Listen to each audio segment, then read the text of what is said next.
এই যে বাংলাদেশি বাইরে তোমরা কইতাছি তোমরা নাকি ভারতের বস্তু খাইতা না, তোমরা নাকি ভারতের বস্তু বর্জন করবা, তোমরা হুটকি লাগবা, হুটকি বেশি হইতা না কিছু, হুটকি লাগবা। আসসালামু আলাইকুম, সবাই কেমন আছে? আশা করি সবাই ভালো আছেন।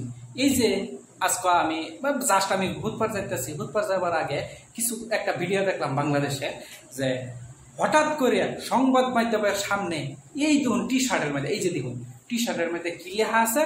আমি কিন্তু এই যে মানুষটা কথা কইতেছে এটা কিন্তু এই বিষয়ের কথা না, আমি দেখলাম টি শার্টের মধ্যে পড়া। তাহলে সংবাদ মাধ্যমের মধ্যে এই বেটাটা যাওয়া কথা কইতেছে, আমি টি শার্টের মধ্যে এই বস্তুটা দেখলাম স্ক্রিনশট মারলাম, দেখে এই যে আইনারা মানে এরকম রাগ একটা উঠছে আমার, যে বাংলাদেশি মানুষে কইতেছে টি শার্টের মধ্যে এই আর্ট করে এরকম ভাবে তারা প্রতিবাদ করতেছে, কইতেছে কি ভারতের সামগ্রীগুলা তারা বর্জন করুক আর দেশের সামগ্রী ক্রয় করুক। তাহলে আমিও কই যে দেশের বস্তু দেশের খাওয়া পালা আছে, তাহলে ভারতীয় বস্তুটা ইউজ করে ভারতের বস্তু নাম লইয়া হেরে যে বর্জন করবার কইছে। আরে ভাই তোরা তো হুটকি লাগবে, হুটকি এটা মাছের মতন যে হুটকি লাগে, মাছে হুটকি বাজে, এই যে হুটকি লাগবা তোমরা, কিলিকে হুটকি লাগবা, কিলিকে খুশি। কথাটা হইছে তোমরা যে এই যে কিছুদিন আগে ভারতের পেঁয়াজ তোমরা দেশ আন্দাইছিন না, তোমরা কি করছিলা? তোমরা পেঁয়াজের দাম হয়ে গেছে 1 কেজির দাম 400-500 টাকা, তাহলে তোমরা হুটকি লাগতা না?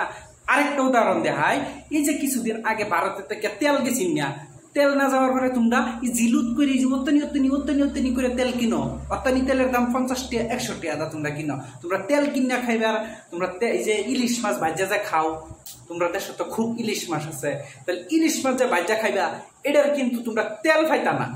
তাহলে এই যে এই বস্তুগুলা যে তোমরা কও যে ভারতের বস্তু বর্জন করবার লাগিয়া, তাহলে আরেকটা কথা কই, এই যে ভারতের থেকে যদি গরু না যায় তাহলে তোমরা গরু খাল লাগতো না, গরুর মাংস খাল লাগতো না, তোমরা গরুর মাংস হুমবারও খেতে না। তোমরা কম না কি যে ভারতের বস্তু বর্জন করো, ভারতের বস্তু যদি বদ্ধ করে দেয় তোমরা হুটকি লাগবা, হুটকি। কিছুগুলা রাজনৈতিক দল সংগঠন থাকতেই পারে প্রত্যেকটা দেশের মধ্যে, তাহলে কি এরকম পাশাপাশি দেশের মধ্যে তারা যাওয়া কয় যে ভারতের বস্তু এই বর্জন করবার লাগিয়া, তাহলে ভারতের থেকে তোমরা কি পাইতেছ না? অনেক কিছুই পাইতেছ, অনেক সহযোগিতা পাইতেছ। এক নম্বর কথা কই যে ভারতের বস্তু যদি বর্জন করবার কইতেছ, তাহলে এই যে তোমরা যে এই এত বড় বড় রোগ হইতেছে, কি হইতেছে, তোমরা ধর্মেরা কই যাও? আমরা ভারতের মধ্যে আয়া হাইরা কি করো? তোমরা চিকিৎসা করো। আমরা ভারতের থেকে কি নাম মানা করছে? যে কোনো দেশের মানুষ আয়া তোমরা চিকিৎসা করতারো, যাতে তোমরা বালা হোক, রূপ হোক, সুন্দর হোক। তাহলে ধর্মের আয়া করো। এখন যদি ভারতের চিকিৎসাটা না দেয় বা এই করে না করে, তোমরা কি করতে পারবা? কিচ্ছু করতে না।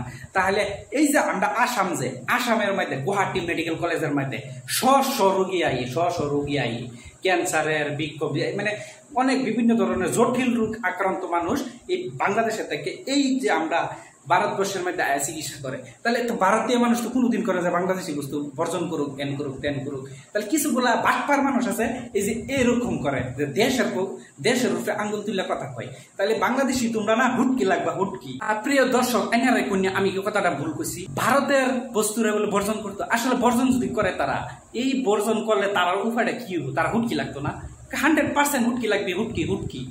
প্রিয় দর্শকটা, এইগুলো ভিডিও দেখলে কি মাথা মেজাজ গরম হয় না? অবশ্যই হয়, আমার হয়ে গেছে। তাহলে এই যে দর্শক, আইনার কই এই ভিডিওটা বাংলাদেশে পাঠাই দিন, কখন পাঠাই বাংলাদেশ?